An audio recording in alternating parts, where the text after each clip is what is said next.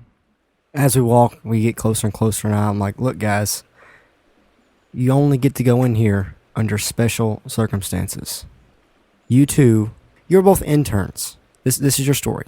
What is an intern? You bring him coffee. Exactly. I'm not there. In exchange for training. Perhaps you are my intern. Perhaps, but when we get in this room, it's imperative that you become my intern. So you're both from, let's say, you're both from Branchshire. We'll say that. You both started to work for the Hot Feet, and no one really knows your face yet. So as we go in, you two are backup in case anything goes wrong. But if you get questioned, you are interns and nothing else. Maybe we should not even put ourselves in a situation to have to talk. Sounds good to me. I think you should both just, refrain from speaking. It's easy for me. And she looks over at Saul. Miles looks at Saul. Saul smiles wickedly. I'll keep an eye on him.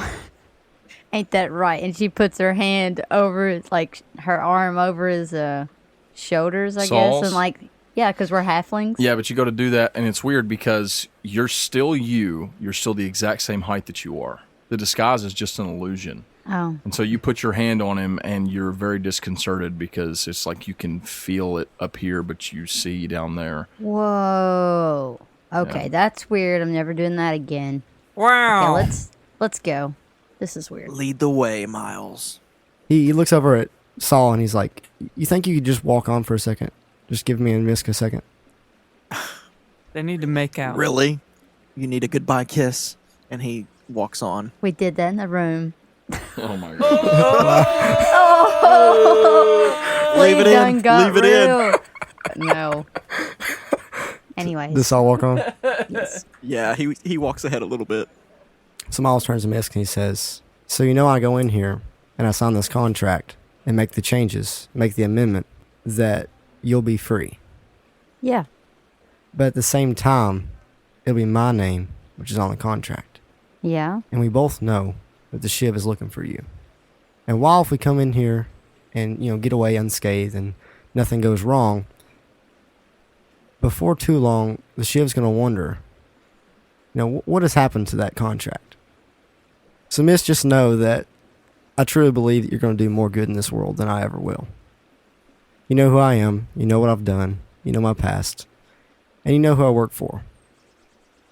This is the reason why I'm going to take this contract. This, and that we've grown to know each other very well. Miles, Yeah. we're going to get rid of this contract one day for good. Okay? I have to do this, and I have to go with these guys, or me and my brother, we're going to die anyways. And hopefully, by the time we get done in the Nine Hills, I can get back and I'll put my blood back on the contract. You see, Misk, I fear that by the time you get back, See, you're always so... You gotta be optimistic, okay? It's gonna work out. Miles just takes off walking towards Saul. You catch up with Saul. Saul. Misk. You follow Misk? Yeah. Miles and Misk come up beside you, and Miles starts making his way toward the platform where this house is. You step up, falling behind him. Like I said, there are a lot of halflings out here. There are a number of them, there's a lot of training equipment set out. Like people actually working out, practicing with archery and doing different things. It's not like military training, you know what I'm saying? It's a little bit more laid back than that, a little more specialized. Off to one side of the house, there's like a large area set out, kind of sectioned off. There's like a white picket fence that goes around. Like I said, there's green grass, which there's no direct sunlight down here, so you figure Miles probably knows it's somehow magically, enhanced Delicious. grass. Magically delicious. You all continue forward. Like I said, it's a large 3-story ranch-style house. You walk up to the front door. It's like a big double door. You just open the door and step inside. So, Sir Vance, how exactly are you planning on going about your mission to try and find Pauline? Oh, And do you say know. anything do you say anything to Char before you go? Because you know he's preparing the ritual. Why would I tell him? I'm just saying, do you say anything to him or check on what he's doing or anything before you go? Yeah, probably. Char, Yes, how are the preparations coming? they're coming along. They're should be done by the time they're back, I would think. There's something I'm gonna go check on. So I'll be back shortly. All right. We'll get this sorted out soon, so don't be too long. All right. Love you.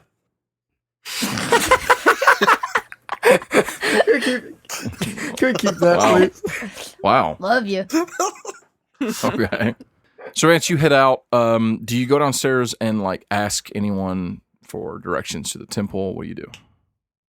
I would only ask. What's the lizard's name? The lizard. Hjalmar. I would only ask Helmer. Okay, well, you see Hjalmar. He's in there behind the bar, cleaning some glasses, talking to some people. It's not super packed out here. It's still pretty early in the day. There are some people there for breakfast and things like that. But like I say, it's sort of a mild crowd. You see Hjalmar over there. You approach him. Yes. Ah, Bess, it's good to see you again, Bess. Did you want some breakfast this morning? That's... I'm actually not hungry right now. Well, I believe I still have some of those shark steaks. If you like, I could get some out for you. You could cook them again for us in the grills there, if you'd like. Ooh, I might have to do that later. But right Okay, now I'm okay. looking for some information. Oh, I just- see. Well, Yeah. you've come to the right place. I just need to know where the Temple of Palor is. On the temples. Yes, I can direct you to the temples, but correct me if I'm wrong, but weren't you just saying the other day that you're not really a fan of the gods? I am not, but I know people who are.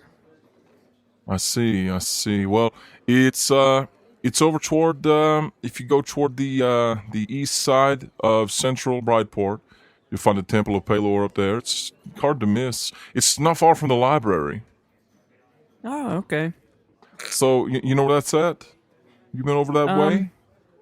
I think we might have passed it. Okay. before. Well, if you just go north of here, stay on the main streets, you get to Center Brideport, you take a right, you'll see it. It's big, white, golden, all the Palor stuff. You'll find it there. Is that all you need? Are you sure you don't want some more of those shark steaks? I may have some of those for dinner. How about some orange juice? I will take a glass of orange juice. All right. See, I knew you would. I knew you'd like that orange juice. All right, just hold on right here. I'll get you the go cup. He gets you one of those little styrofoam cups with the straw on the lid. Here's some orange juice, fresh squeezed this morning. If you need anything, you just let me know, okay, Bass? Thank you so much. Yeah, it's good talking to you. All right, see you later. Anyway, all right, you head out. You got your orange juice. Start making your way north, looking for the Temple of Palor. Yeah. Miles, you step into the front door. And it's like I said, there are a number of people here. You step inside, and some people see you, wave. This is a place that you visit weekly, a couple times a week anyway, with your work that you do for the Hot Feed.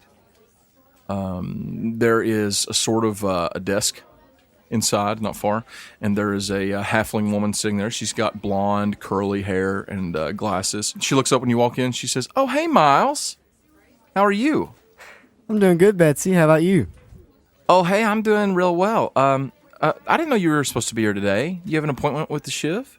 I was going to ask you, did you get the copies that were made? Which copies? Evidently not. Okay. I supposed to get? I must not have got the memo. What are you looking for? I just, Fred was supposed to, send you some copies, and have them redone, Right. But it's all right. It's fine. Are you See, sure? I have some interns here who are looking to just get some books to study and things. Oh, new recruits. And Right. she turns to look at you, Saul and Misk. What's your names? She pulls out a piece of parchment. Oh! My name is Glenn Ravenfoot. Glenn, one N or two N's? Two ends. Okay. All right. Roll me a deception check with advantage. Oh. It's just to see how it goes. I mean, I'm not really looking to punish you here. I just want to see how you're doing. With advantage, the high dice is a 13, and my deception's pretty good. I had to go to my skill. Yeah. Hang on. It's like an 11 or something, right? It's a +9, so yeah, Okay. I did pretty good. It's like a 22. Okay, Misk. What is and your name, Miss? Sarah Flanders. Sarah Flanders. H or no H?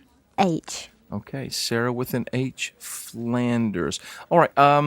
Roll me a deception check, Sarah. Do I get advantage? Yeah, you get Oh, advantage. okay. I was No, about she to didn't say that. Boy. So a 19 So plus 19 10 is a plus 29. 10. Well, Yeah, boy. Right. Right. Okay, Sarah and Glenn. Well, it's nice to meet you. If you guys need any help with anything, oh well, you got Miles. Miles is the best. He'll help you. that's right, Betsy. Miss just looks over at Miles. Do you need me to send for Fred? Do you need to speak with him or? I'll talk to him in the morning. It's all right. All right. Well, if you need anything, just let me know. Okay. Sure thing. She gives you a wink. I wink back. Miss just looks at Miles again. You all continue forward. Yes. All right. You know that the records, of course, are in the basement. So Of course they are. you make your way over to the Right next to the manticore. staircase, and exactly. Ready for another Draco and Kelly? Just kidding. Here we go. He's a gosh. librarian. Yeah, the librarian's a dragon. You guys go downstairs. It's a finished basement. You make your way through. It's very very tall basement, and you see like there's rows and rows and rows of scrolls and parchments and things. You know your way around here though, because you've done a lot of filing and things, and you know how to put things away. So you also know that there is a guy down here who watches over all of the records. Okay, his name is Philip. Philip. All right. Okay, and you know that if you want to see to access these scrolls, you will have to speak with Philip. So you all are in the basement. You're making your way through. There's no one around. Making your way toward Philip. Yeah, I wanna find Philip. Okay, you walk. You know exactly where he's at. So far, so good. Hold on. Let me just roll something. You find Philip sitting there Right. at the desk, poring over scrolls. So hey, Philip. Oh, hello, Miles. Yeah, I was just upstairs talking to Betsy. Just trying to Yeah, catch up on things. yeah. I thought I'd ask you how your day's going. Oh, it's fine. Same stuff, different day. Can I help you with something? Yeah, I was looking for a what was it? It was a contract that I'd written a few months back. Okay, what for? It was for the Shiv, and I need to see it in order to make a duplicate. Okay, roll me a deception check, sir. Oh my. 16 plus Plus 4. That's pretty 4. good. So I'm a little confused. So this is a contract about the Shiv? No, see, the Shiv wanted to imprison, for say, someone in a blood contract. Okay, who? I think her name was Misk. Misky Oh, So the tiefling that he's looking for? Yeah. What do you... We all know who Misk is, Miles. We're all looking for her. Right. I'm famous. Why do you need... And who are these two? These are my interns. What interns? Saul just nods curtly. And what's your name? I'm Glenn Ravenfoot. And you? Sarah Flanders? And you're interning with Miles here? Yes. So are they training to do what you do? Right, Yes. right. So why do you need to see this particular? This seems like a pretty high profile. You know, I'm not even sure if it's here. You know, now I think about this, the Shiv may have already come and gotten it. Really? Miss just looks over. Well, I mean, surely, I tell you what, you just check, and if not, I'll just go, to his house and get it from him, and, Oh, no he's harm not done. at his house. He's upstairs in his office. Oh, really? Yeah, you can go right up. You want to just go up and talk to him first? No, just, you go ahead and check. I don't really want to bother him, if you don't mind. Okay, so you guys broke even on your deception check. So I need a persuasion check to persuade him to go and get it now. From all of us? Nope, you guys aren't speaking. Oh, I thought we could. No. Do either of you have any idea of how you could help and you could potentially give him advantage? If I use charm person, will he know that I've tried to charm him? Later, yeah. Friends does the same thing. Charm person, friends, they both do the same thing. You can make them be friendly towards you and do what you want, but then when it's over, they will know. I can give him bardic inspiration. I'm not talking about a spell or anything like that. I'm talking about role play. If you have a role-playing way that you could help him, I'll give him advantage on the roll. Okay. Role play! Listen, what's his name again? Philip. Hey, Philip. We're really excited about becoming interns for Miles, and I really, she looks at him for a second, pauses. Really? Want to see this handiwork that it's apparently one of the best blood contracts ever. So you're trying to flirt with him? Is that what this is? Is that a flirty voice? I didn't think so. I didn't either. That's what I was asking. It's like a nerd out, like you're trying to nerd out with him voice? Yes! Okay, it was loud. I'm sorry, I was so confused. Well, I was just wondering. I wasn't sure. Yeah, Because I was put on trying a to nerdy nerd voice. out. Yeah, you put on a nerdy voice, but I couldn't tell, so that's fine. Yeah, that's fine. I'll say that is assisting him, and Miles, you can have advantage. You've been You're trying to assisted. persuade him. Your persuasion I was is trying a my plus best. 2. You did good. It's a 14 plus 2. Well, yeah, scrolls are pretty interesting. I'll go see if we've got it. Just wait here. So he gets up and he makes his way out of sight to sort of like a little back room looking through the scrolls. And you three are standing there alone for a moment. Saul say anything during this wait?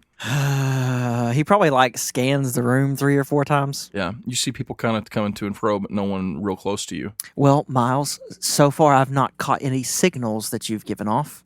Do you think he believed you? I believe so. So Miss is gonna look over at Miles and be like, "You got a lot of girls winking at you. What's that all about?" While we're speaking, I'm staying alert for Philip. Mm-hmm. Yeah, I would Philip too. teleports behind you. Nothing personal, kid. Saul's just keeping a hand on this dagger, ready to slam it into the back of Miles' skull if he needs to. What about the fact that you may have to go upstairs and get the contract from the Shiv? Oh yeah, I forgot about that. Ooh. What are we gonna do if the contract's not over here, guys? It better be here. If we have to go to the Shiv, I guess we're not going to the Shiv today, huh? Possibly. Possibly. We might need Char and Servants for that trip. Why did we let this child be in charge, miss? Saul, he wrote the contract. Can I use Osseo? He's a hotfoot. I see a what? Do we- Osseo blood contract? No, you can't because this isn't Harry Potter. Servants. Yeah. As the three of them are waiting to see if Philip can procure the contract, you find the Temple of Palor. It's nowhere near the size of the one in Branshire. It's obviously a smaller branch, but it is, thematically similar, circular in its architecture. A lot of white marble with golden lined things, but not nearly as extravagant or as expensive, you could say, as the one in Branshire. What do? I go in. You go inside pretty quickly. A young lady in long white robes with a golden sun of Palor on her chest approaches you. She has her hair pulled back in a braid, long brown hair. She approaches. She says, hello. Welcome to the Temple of Palor. Can I assist you? Is Pauline here? Pauline. I'm not sure if I know a Pauline. Could you give me more information? We do have a lot of people that come and go. You know she's trying to be a paladin of Palor. Like, you know that. Or at least that's what she told you. Well, she's training to be a paladin of Palor. She was wearing a suit of armor with the symbol of Palor. Oh, okay. And she told me she was coming here last night. She's local to Brightport, or is she visiting? I believe she's visiting. Well, we do have some visitors here from Branshire. That may be the one. I tell you what, if you'd like to wait here, I will go and see if our visitors are still here. Please. Okay. You wait for a moment. The girl, the young lady, leaves you there. She goes off to a door on the side. A few minutes later, as you're standing there, you're waiting. You see a lot of people coming up and giving alms and praying at the temple, at the altars and such. You see a number of clerics around speaking with people. You're brought back. You know what I mean? Do you do anything or say anything while you're waiting? No, I just cross my arms and lean up against the wall. After a few moments, the door swings open, and the young woman steps out holding the door, and Pauline comes out. And then Pauline steps to the side, and out walks High Cleric Galeron. I kill him. Oh my gosh, No Paul. way. I knew he was going to be there. You set him didn't. up. Yeah, I did. As soon as he said an out walks, I knew who it was. Did you poop a little bit? No. Here we go. He is leaning on a cane a little bit, walking your way. An older man wearing what you recognize the High Cleric's garbs. He's got the shawl around his neck, the golden shawl and all those things. He approaches you. He says, Sir Vance. It's been some time. Yeah? What are you doing here? Well, this is a temple of Palor, and I am the High Cleric, not only of the temple in Branshire, but of all of the faith in our god Palor, which, on speaking with our dear Pauline here, he says, kind of looking at her, and she's looking at you a little sheepishly.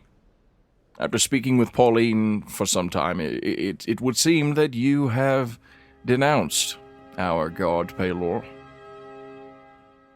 Yeah. Vance, look at you. And he kind of gives you a look, and once over, he's looking over you, and you've got the big scar coming down across your face. In spite of the fact that you've shaved and you've cleaned up, you're thinner. You look like the sort of man that's been living a rough life for the last couple of years. You know what I mean? Yeah. Vance, Mrs. Clark has been so worried about you. She has buried an empty casket for you and her son. Well, I wasn't gonna come back and tell her that Guy was dead when I found out I could bring it back. Vance, that's a fool's errand. Yes, there are ways to restore those that have recently passed. It's not too severe, but it's been too long, Vance. Everything we know about the afterlife teaches us, and what we know of Palor teaches us, that once someone has been gone this long, that they have their spirit, their souls have moved on, Vance. I know of other ways, and you don't know the whole situation. Everything I know about Paylor was ruined when he failed to do anything to save Guy when he could have. So, that's how I feel about that. We all lose people, Vance, but you mustn't turn it so inwardly. You mustn't steep in the pain. You have to move on, Vance. Well, I will once I figure out what's gonna happen when I find him. That's not moving on. Look, you need to come home with me and with Pauline. Come back to Brandshire. We'll sort this out. It's too late. It's never too late, Vance. No, I have to go. He tries to put a hand on your shoulder. I step back. Vance, come on.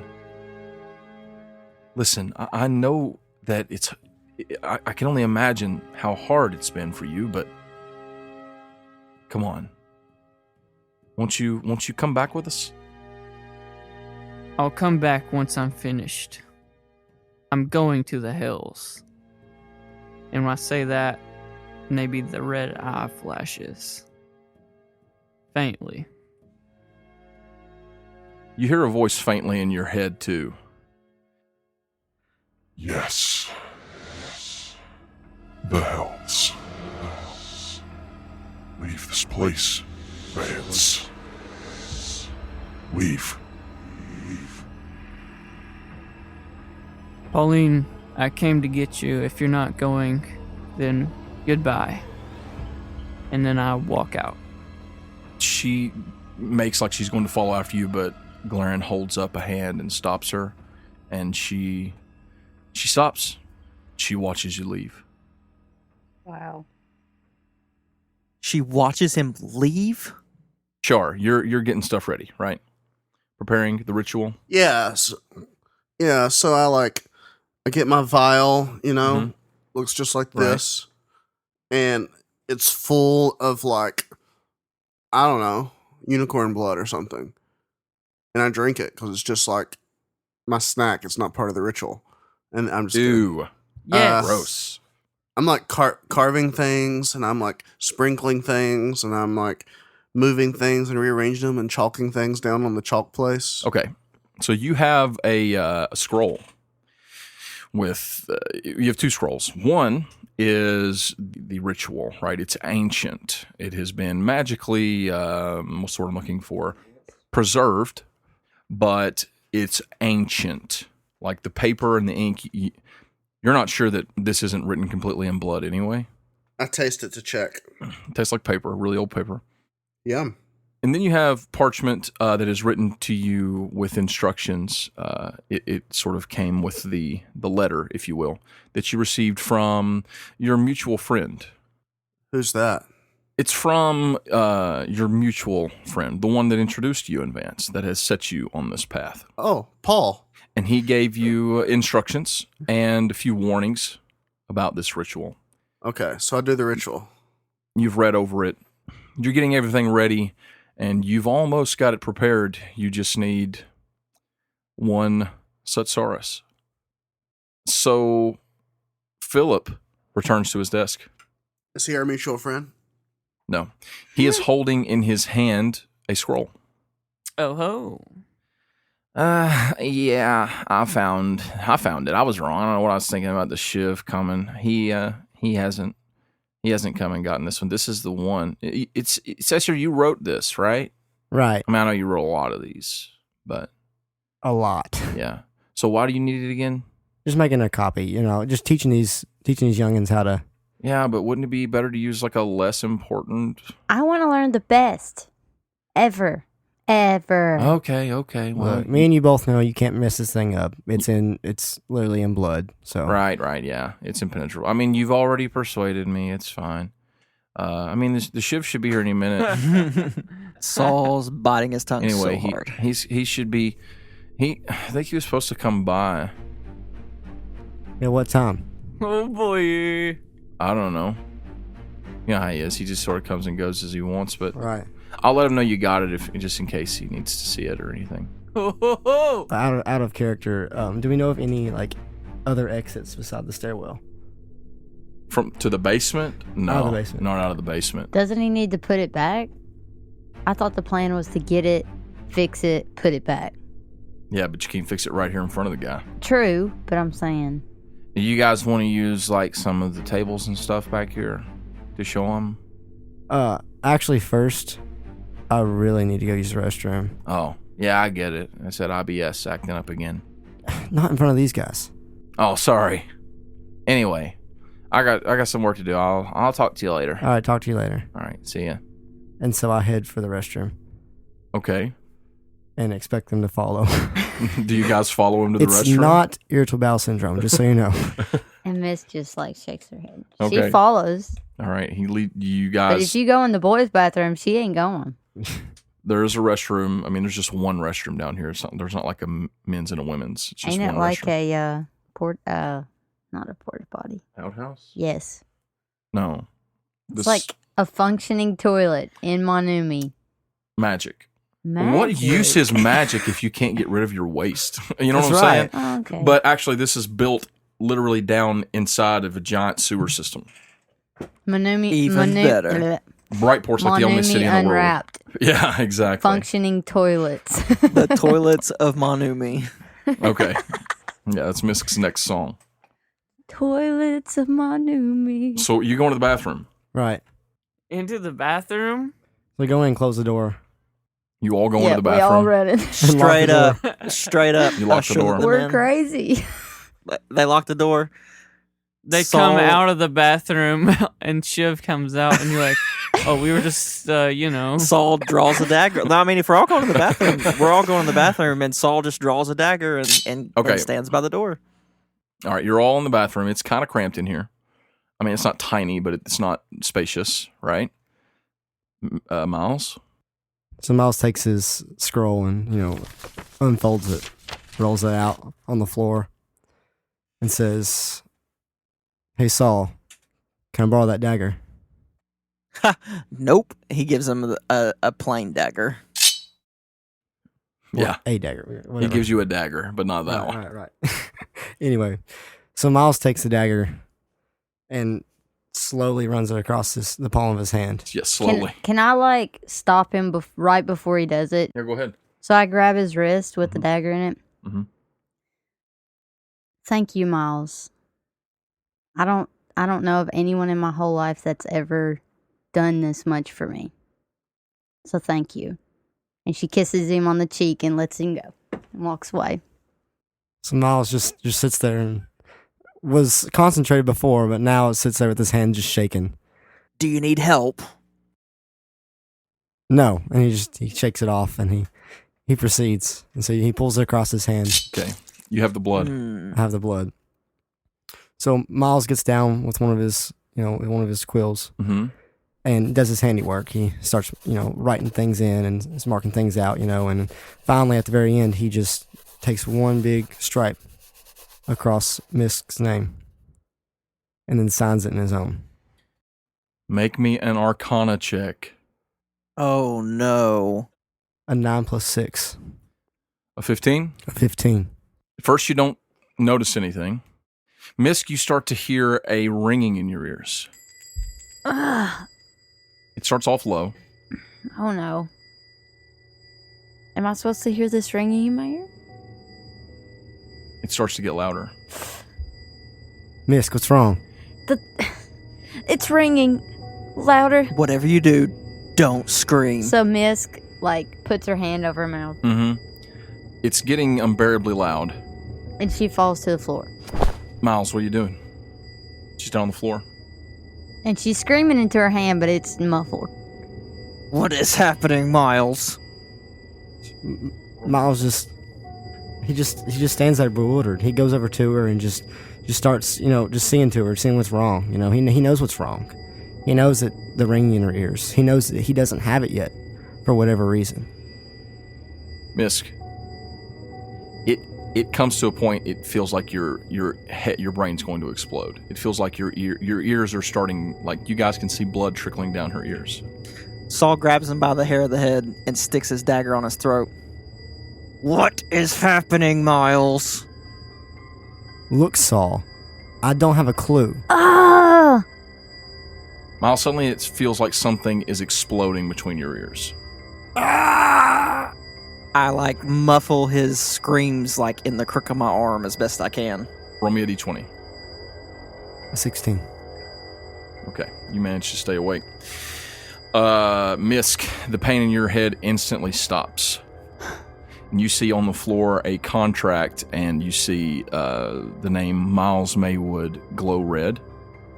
And then you see Miles, in serious pain. So she runs over to Miles. Mm-hmm. Miles, I don't know what to do. Saul, what do we do? Did she lose her composure when she felt the pain? She went down. I went down on the ground. Yeah, but did she lose her altars or disguise? Oh yeah, good question. Yeah, I would say Probably. She did. Yeah, she did. So Misk, undisguised, runs over to Miles. Okay. We're still in this little bathroom, so Miles, as he's trying to fight through the pain, looks up and sees Misk out of disguise, and looks at Saul and is like, Saul, I need you to take it back to the counter. Take it back to Philip. Tell him I'm done. And then come back. He lets go of the hair of his head and reads the contract. What all's changed? Is it just that it's Miles' name swapped? You see what looks like some new ink, but it's mostly arcane symbols, things you don't really understand. Looks like an actual method to making this change. It's not as simple as marking someone's name out and putting a new one down. Spell work, written work, but you don't see any provisions other than simply that where Misk's name was, now Miles has the responsibility of the contract. Misk, you need to get your disguise back on. I'm trying. Do you take the contract back, Saul? Roll it up and go and look out the door. All right, you don't see anything. It's clear. Okay. I go take it back. All right. He's done with this one, and he sets it up on the counter and then walks not directly back the same way, but kind of in general in the same way. He doesn't want to make it super obvious that he's walking back to a random bathroom. Miles, when he steps out, what do you do? I look to Misk and I say, look, Misk, I can't help you get out of here. I'm in this contract now, and aiding you in anything will directly conflict with what the Shiv wants. Yeah, your ears are still ringing. It's not as bad as it was. It's backed off now, but there's a nagging ring, like a warning. This ringing is bad enough as it is. Oh, believe One me, I wrong know. move, me speaking to you and not turning you in, is what causes this pain. I'm in agony, Misk. Go. Misk just hugs him. Thank you. Again. And she walks out of the bathroom. You step out into the hallway. You see Saul, or Glenn, if you will, standing there. We need to go. Did she change back? Yeah. Yeah, she When changed you back. left. Sounds good to me. He's gonna step around you and poke his head in the door at Miles. Miles, thank you for helping my sister.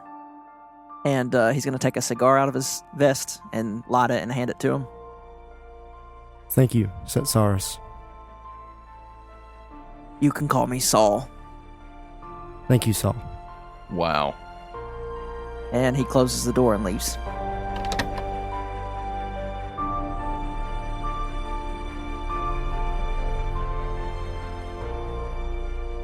Saul, you and Misk are able to get out pretty easily.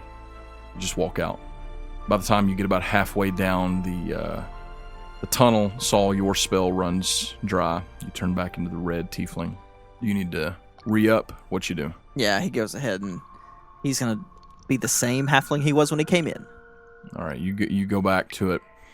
You make your way back across town to the inn. You go upstairs. Yep. You're outside Char's door.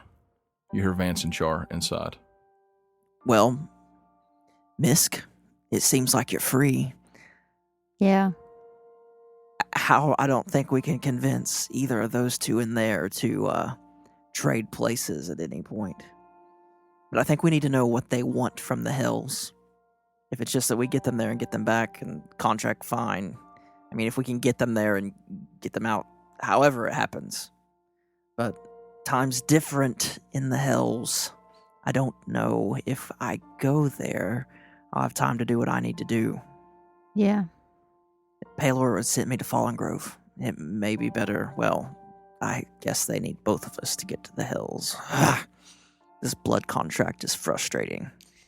Well, just like we found a way with mine, I guess we'll find a way with yours. Saul catches his insensitivity and wraps her up in a hug. She hugged you back. We'll help him. We'll get him back. Don't worry. Thanks. Vance, you can hear them outside. I open the door. So you made it. Where's Miles? It was a success. He stayed behind. Miles can't leave, can't go against the Shiv. So he did sign his name. Well, he said he would. And he don't lie. So, Yeah. Vance, now that that's out of the way, you need to tell me, how can we get you to the Hells as quickly as possible? And more importantly, what do you want there? And before you make up something, it would be much easier if you just tell us so we can get this done. We're obviously helping you. Well, I actually am going in search of a person. A person. A person from the Hells. Not from the Hells. Okay. A person in the Hells. Not in the Hells. Okay, on a plane. Someone not in the Hells. Why the Hells then? What do you need from there? It's closer to where I'm trying to get. Where are you trying to get? Speak plainly. The astral plane. You don't have to go. There's magics on this plane that could have taken you there. I would have already found it. Saul just glares.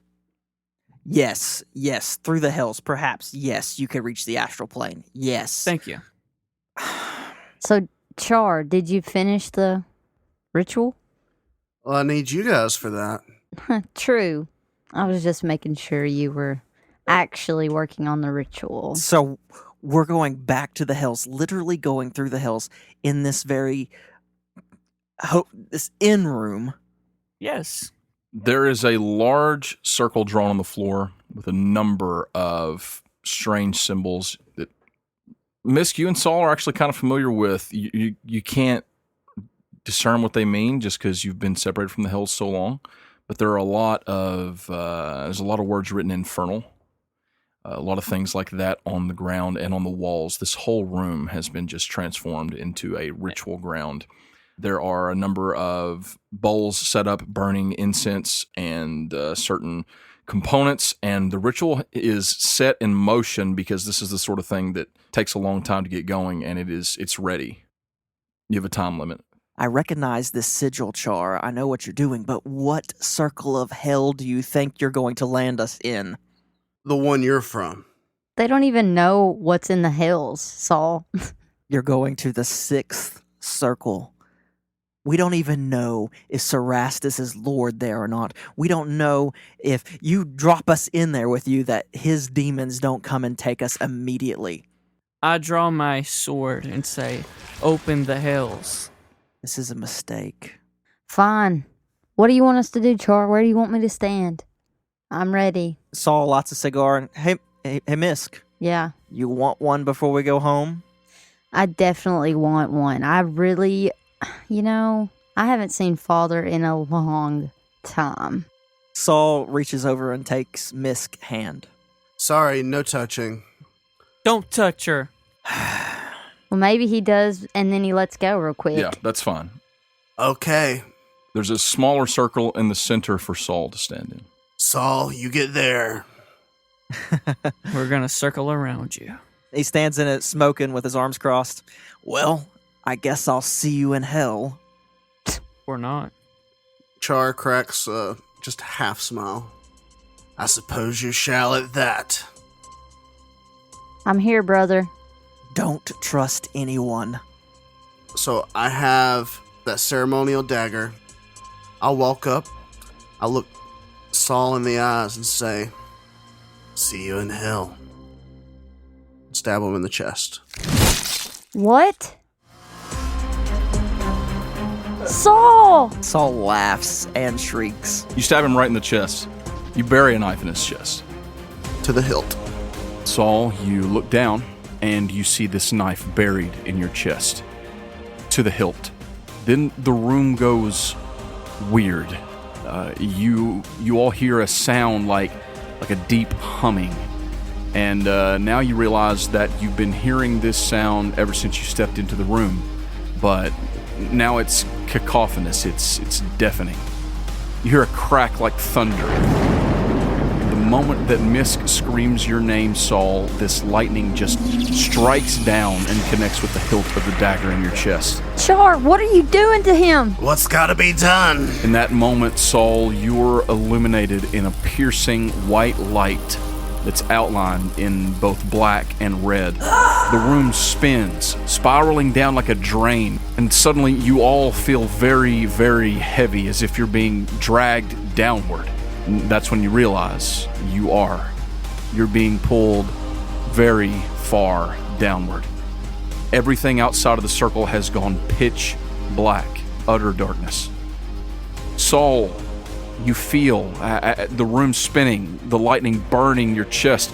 You feel as your whole body is burning from head to toe. And you notice a familiar sensation, one you felt before. You feel your life force leaving you. Are you killing Saul? This is not an option.